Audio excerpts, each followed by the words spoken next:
محترم بزرگوں اور عزیز بھائیوں، ملک بھر میں مسلمانوں کی اکثریت عید الفطر منا رہی ہے۔ اللہ کریم ماہ رمضان مبارک میں بجا لائے گئے تمام اعمال صالحہ قبول فرمائے، اور اللہ کرے یہ عید کا یہ دن ہمارے ملک و قوم کے لیے عافیت اور امن و سکون کا دن ہے۔ محترم حضرات، عید الفطر اللہ تعالیٰ کے حضور سجدہ شکر بجا لانے کا دن ہے۔ اللہ تعالیٰ کی بڑائی کے اقرار اور اظہار کا دن ہے۔ اللہ اکبر لا الہ الا اللہ واللہ اکبر اللہ اکبر پڑھتے ہوئے اللہ تعالیٰ کی بڑائی کا اظہار اور اس کا ہم شکر ادا کرتے ہیں۔ وَلِتُكَبِّرُوا اللَّهَ عَلَى مَا هَدَاكُمْ وَلَعَلَّكُمْ تَشْكُرُونَ۔ عید الفطر کا دن اہل ایمان کے لیے بخشش کی خوشخبری اور انعام ربانی نصیب ہونے کا دن ہے۔ آج اہل ایمان مسجدوں میں، عیدگاہوں میں جمع ہو کر ملی یکجہتی اور مسلم اتحاد کا مظاہرہ کر رہے ہیں۔ آج کے روز مسلمان نفرتیں مٹاتے اور قربتوں کا اظہار کرتے ہیں۔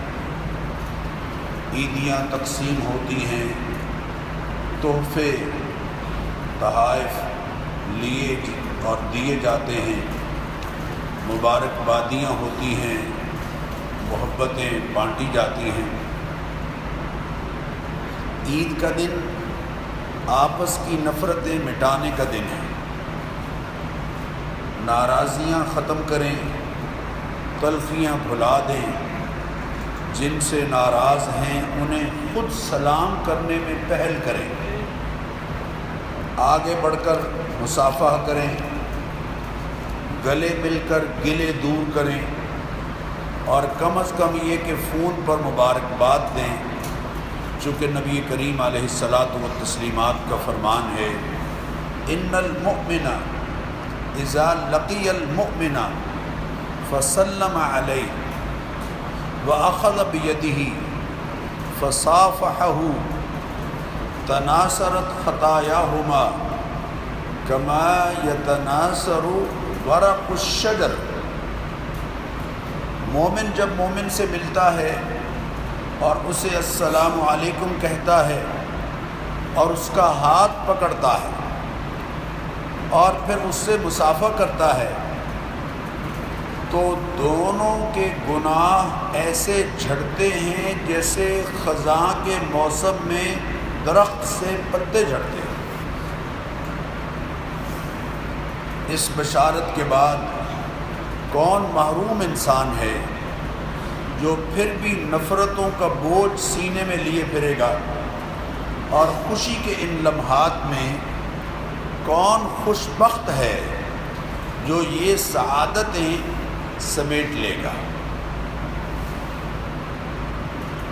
میرے بزرگوں اور دوستوں، اس خوشی کے موقع پر میں دو باتوں کی طرف آپ کی خاص توجہ چاہتا ہوں۔ پہلی بات یہ کہ ہر سال ماہ رمضان المبارک آتا ہے اور گزر جاتا ہے۔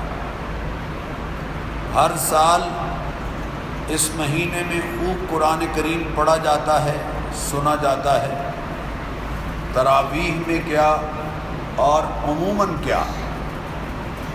اسی طرح روزے رکھے جاتے ہیں، نمازوں میں رش ہوتا ہے، مسجدیں بھر جاتی ہیں، رو رو کر دعائیں کی جاتی ہیں، صدقات، خیرات اور زکوٰۃ کی ادائیگی کا بڑا اہتمام ہوتا ہے، سحر اور افطار کی دعوتیں ہوتی ہیں، بلکہ اب تو خیر سے ہوٹلوں میں سحر افطار کے بوفے ہوتے ہیں۔ یہ سارے اعمال ماہ رمضان مبارک میں اپنے عروج پر ہوتے ہیں، لیکن ماہ رمضان گزرتے ہی یہ بات حقیقت بن کر سامنے آتی ہے کہ ہم وہیں کے وہیں کھڑے ہیں جہاں ماہ رمضان سے پہلے تھے، تقویٰ سے اتنے ہی محروم جتنے ماہ رمضان سے پہلے تھے، نہ شخصی انفرادی زندگی میں کوئی نمایاں تبدیلی کہ گناہوں سے پرہیز کریں، حلال کھائیں، اپنا فرض اور دوسروں کا حق پہچانیں، حیا، قانون کی پاسداری، شرافت، دیانت اور سخاوت میں آگے بڑھیں، اور نہ اجتماعی اور قومی سطح پر زندگی میں تقویٰ آتا ہے کہ اخوت، عدل و انصاف، حقوق انسانی کا احترام اور قومی رویوں میں مثبت تبدیلی اور سچ کو رواج دیں۔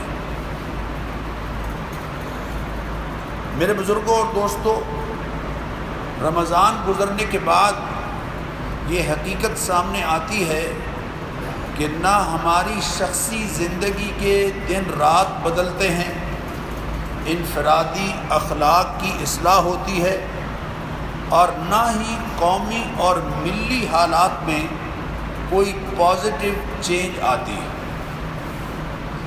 زندگی کے کسی شعبے میں بھی دین اسلام اپنی اصلی حالت اور عملی شکل میں نظر نہیں آتا۔ اتنے بڑے ایک تربیتی مرحلے سے گزرنے کے بعد یہ تبدیلی کیوں نہیں آتی؟ اس کی بظاہر دو وجوہ سمجھ آتی ہیں۔ پہلی وجہ یہ کہ ہم رمضان کا مہینہ رسمی طور پر بے شعوری کیفیت میں ہی گزار دیتے ہیں، جبکہ سوچ سمجھ اور توجہ اور دھیان دیے بغیر محض رسماً رمضان گزارنے سے وہ عظیم فائدہ حاصل نہیں ہوتا جو اللہ تعالیٰ نے اس مہینے میں رکھا ہے۔ اس شعوری کوشش اور اہتمام سے ہم دور ہیں، محروم ہیں، بلکہ بے پرواہ، جبکہ قرآن و سنت نے مومن کو باشعور انسان بن کر زندہ رہنے کا حکم دیا ہے۔ نبی کریم علیہ الصلاۃ والتسلیمات کا فرمان ہے، اتقوا فراست المومن، مومن کی فراست سے بچو، فإنہ ینظر بنور اللہ، اس لیے کہ وہ اللہ تعالیٰ کے دیے ہوئے نور کے ساتھ دیکھتا ہے۔ حضور نے فرمایا، لا یلدغ المؤمن من جحر واحد مرتین، مومن ایک سوراخ سے 2 مرتبہ نہیں ڈسا جاتا، کیونکہ وہ شعوری صلاحیتوں کو بروئے کار لاتے ہوئے پہلی دفعہ کے منفی اقدام سے ہی نتائج اخذ کر لیتا ہے۔ قرآن کریم نے بے شعوری زندگی کو شر الدواب کی زندگی قرار دیا ہے۔ فرمایا، ان شر الدواب عند اللہ الصم البکم الذین لا یعقلون، بدترین چوپائے ہیں وہ لوگ جو گونگے بہرے بن کر زندگی گزار دیتے ہیں، عقل و شعور سے کام ہی نہیں لیتے۔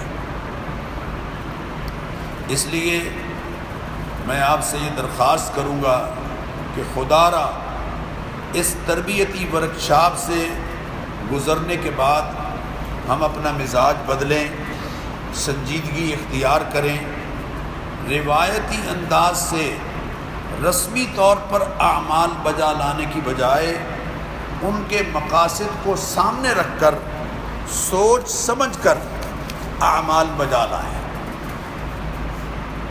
تاکہ اعمال کے مثبت اثرات زندگیوں میں نمایاں ہوں۔ رمضان المبارک کے مہینے کو فیسٹیول بنانا، اس کی بجائے عبادت کا مہینہ سمجھ کر اسے گزاریں۔ روزے کیوں رکھے جاتے ہیں؟ ان کا روزمرہ زندگی میں کیا رول ہے اور کیا تبدیلی لاتے ہیں؟ اس ریفریشر کورس کے مطابق زندگی کے باقی ایام کیسے گزارنے ہیں؟ رمضان گزرنے کے بعد ان مقاصد پر سوچ و بچار کی ضرورت ہے۔ ہم سب کو یہ احساس بیدار کرنے کی ضرورت ہے۔ اعمال کے بے جان ہونے اور اثر انداز نہ ہونے کی دوسری بڑی وجہ، اور یہ بھی غور طلب ہے، وہ یہ کہ ہم دین پر عمل وحی کے مطابق نہیں، مرضی کے مطابق کرتے ہیں۔ وحی کے مطابق نہیں بلکہ مرضی کے مطابق کرتے ہیں۔ ہم دین پر شریعت کے مطابق نہیں، طبیعت کے مطابق عمل کرتے ہیں۔ جہاں طبیعت کے خلاف کوئی بات آئی، اس کے لیے تعویلیں جمع کرنا اور تعویلیں تلاش کرنا شروع کر دیتے ہیں۔ ہماری اکثریت، معاف کیجئے یہ تلخ بات ہے لیکن یہ حقیقت ہے کہ ہماری اکثریت عقیدے اور نظریے کی حد تک تو مسلمان ہے، لیکن عملی طور پر اسلام ہماری اجتماعی زندگی میں غالب یا نمایاں نظر نہیں آتا۔ اس دوغلے پن کی اصل وجہ اخلاقی بحران ہے۔ ہم اتنی جرأت و ہمت نہیں کرتے کہ جسے مانتے ہیں اس پر عمل بھی کریں۔ چنانچہ آپ دیکھ لیجئے، نظام سیاست سے لے کر معیشت تک اور سماج سے معاشرت تک، رہن سہن اور برتاؤ کے ہر پہلو میں یہی بحران ایک کمزوری بن کر غالب آ رہا ہے۔ یہ اجتماعی اخلاقی بگاڑ ہمارے مسائل کی اصل وجہ ہے۔ جب تک ہم سب مل کر اس کے ازالے کی کوشش نہیں کریں گے، ہمارے روزے، ہماری نمازیں اور ہمارے صدقات اور خیرات نتیجہ خیز نہیں ہو سکیں گے میرے بزرگوں اور دوستوں۔ دوسری بات جو یقیناً توجہ طلب ہے اور میں چاہوں گا آپ سب کا اس پر دھیان ہو، وہ یہ کہ رمضان مبارک کے مہینے کے آتے ہی مساجد کی رونقیں بڑھ جاتی ہیں۔ جمعہ کے اجتماع میں اور تراویح میں غیر معمولی اجتماع ہوتے ہیں۔ سحر و افطار کے وقت سڑکوں پر اور بازاروں میں ایک چہل پہل اور رونق ہوتی ہے، اور عید کے قریب بازاروں میں خریداروں کا رش بڑھ جاتا ہے۔ ادھر حرمین شریفین میں عمرہ کی سعادت حاصل کرنے کے لیے آنے والے اور حرمین شریفین کے پاکیزہ ماحول میں امن و سکون کے متلاشی لوگوں کا اجتماع بڑھ جاتا ہے۔ آپ نے شاید یہ رپورٹ پڑھی ہو کہ پچھلے سال دنیا بھر میں عمرہ کے لیے آنے والے مسلمان، دنیا بھر سے آنے والے مسلمانوں میں پاکستانیوں کا پہلا نمبر تھا۔ 14 لاکھ سے زائد افراد عمرہ کے لیے گئے۔ مدینہ منورہ میں افطاری کا سامان سب سے زیادہ پاکستانی صاحب ثروت لوگ اس کا انتظام کرتے ہیں۔ حرمین شریفین میں حج کے اجتماع سے زیادہ افراد موجود ہوتے ہیں۔ یہ تمام تر صورتحال مسلمانوں کی ایک معاشرت کو فروغ دیتی ہے، ایک خاص ماحول بنتا ہے، ایک مخصوص کلچر ڈیولپ ہوتا ہے، مسلمانوں کا باہمی ہمدردی پر مبنی کلچر، مسلمانوں کی رجوع الی اللہ پر مشتمل معاشرت، مسلم معاشرے کے منفرد شب و روز، امتیازی اعمال، علیحدہ تشخص، عبادات کے اپنے طور طریقے، ایثار، صبر، زکوٰۃ اور فطرانے کی ادائیگی کی صورت میں خدمت خلق کے الگ انداز، یہ سب کچھ کیا ہے؟ یہ سب کچھ اس حقیقت کو نمایاں کرتا ہے کہ مسلمانوں کی اپنی ایک معاشرت ہے، ایک لائف سٹائل ہے، ایک طرز زندگی ہے جو انہیں دوسرے لوگوں سے الگ ملت بناتا ہے۔ مسلمانوں کی اپنی اقدار اور روایات ہیں، ویلیوز ہیں، جن کی بنیاد پر مسلمان دنیا میں ایک الگ ملت کے طور پر پہچانے جاتے ہیں۔ سیدنا عمر رضی اللہ تعالی عنہ جب بیت المقدس گئے تھے تو لوگوں نے کہا تھا کہ حضرت اپنا لباس تبدیل کر لیجئے، آپ کی سواری کا اونٹ، اس پر خادم سوار ہے، آپ خود سوار ہو جائیے، ہم چاہتے ہیں کہ خلیفۃ المسلمین کی عزت ہو۔ تو آپ نے ایک جملہ تاریخی فرمایا تھا نحن قوم اعزنا اللہ بالاسلام، ہم ایک قوم ہیں، ایز اے مسلم نیشن ہم ایک قوم ہیں، ہمیں عزت اللہ نے اسلام کی وجہ سے بخشی۔ یہی وہ طرز رہن سہن ہے جو قیام پاکستان کا اہم محرک بنا تھا۔ 1 جولائی 1943 کو قائد اعظم مرحوم نے اپنے بیان میں یہ بات کہی تھی، ہم مسلمان اپنی تابندہ تہذیب و تمدن کے لحاظ سے ایک قوم ہے، معاشرتی طور طریقوں، رسم و رواج، زبان و ادب، فنون لطیفہ، نام و نسبت، شعور اقدار، اخلاق و قانون، رجحان اور مقاصد کے لحاظ سے ہمارا اپنا منفرد نقطۂ نظر اور ایک فلسفہ حیات ہے۔ صرف مذہبی عقائد کا فرق ہی انفرادیت کا باعث نہیں تھا، صرف توحید و رسالت یعنی لا الہ الا اللہ محمد الرسول اللہ اور نماز اور روزہ کی بنا پر ہی مسلمان غیر مسلموں سے جدا قوم نہیں تھے، بلکہ ان کی مکمل معاشرت اور پورا فلسفہ حیات ان سے مختلف تھا۔ بالکل یہی الفاظ یا اس سے ملتے جلتے الفاظ 23 مارچ 1940 کو بابا قوم نے کہے۔ انہوں نے کہا کہ اسلام اور ہندو دھرم محض مذہب نہیں بلکہ در حقیقت دو مختلف معاشرتی نظام ہیں، دو مختلف معاشرتی نظام ہیں۔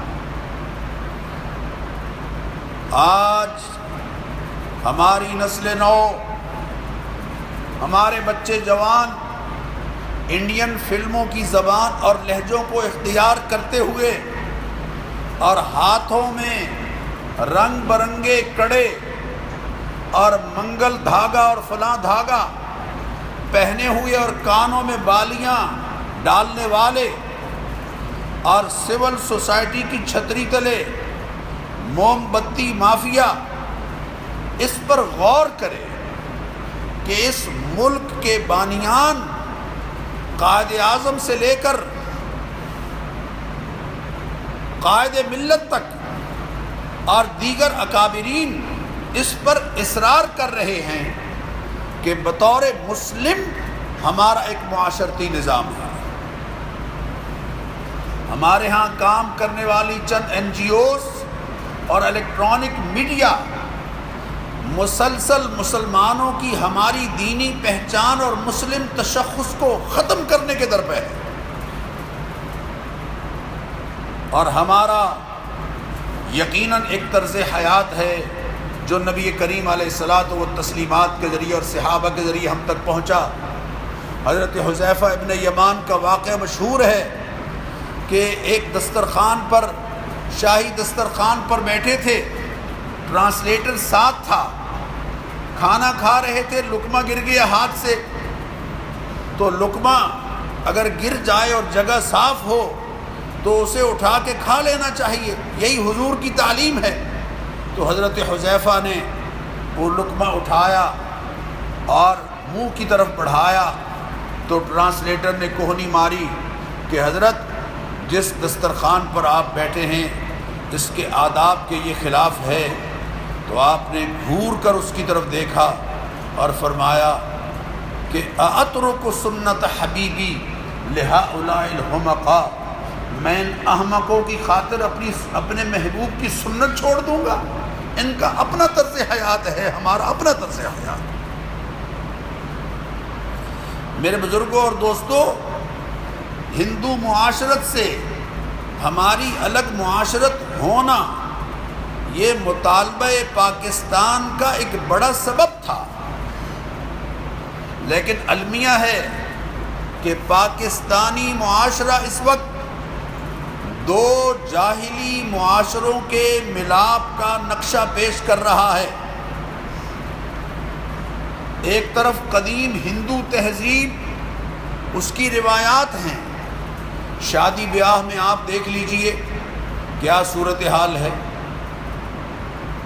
جہیز کے نام پر اور شادی مہندی کی رسوم اور دیگر رسوم، اسی طرح پیدائش اور مرگ کے موقع پر بہت سی رسوم ہندوانہ رائج ہیں، اور دوسری طرف جدید مغربی معاشرت کے ہر گند کو ہم جدت اور ترقی پسندی کے دل فریب نعرے کے ساتھ اپناتے چلے جا رہے ہیں۔ جدید جو جاہلی معاشرے کی روایت میٹیریلزم ہے اور مادیت پسندی ہے، میٹیریلزم اور مادیت پسندی، اس نے معاشرے کے مختلف طبقات کو اپنے مقام سے گرا دیا ہے۔ اولاد اور والدین کا رشتہ ایک حرمت اور احترام کا رشتہ تھا، استاد اور شاگرد کا تعلق ایک حرمت اور احترام کا تعلق، اور ہمارے خاندانی تعلقات کو مادی پیمانوں پر تولنا ہمارے مسلمانوں کی معاشرت نہیں ہے۔ میرے بزرگوں اور دوستوں، ہمارا پیغام تو یہ ہے کہ محبوب کریم علیہ السلام نے فرمایا تھا، لیس من امتی من لم یجل کبیرنا ولم یرحم صغیرنا ولم یعرف لعالمنا حقہ، وہ ہماری ملت کا فرد نہیں ہے جو ہمارے بڑوں کا احترام نہ کرے اور ہمارے چھوٹوں پر شفقت نہ کرے اور ہمارے اصحاب علم و فضل کے حق کو نہ پہچانے۔ میں عرض کروں کہ جدید طرز حیات نے انسان کو حیوان کی سطح پر لا کھڑا کیا ہے۔ یہ معصوم بچوں اور بچیوں سے درندگی، یہ جان بچانے والی دواؤں تک میں ملاوٹ، یہ نوزائیدہ بچوں کے لیے جو دودھ ہے اس تک میں ملاوٹ، یہ انسانی معاشرے میں کہاں مانا جا سکتا ہے؟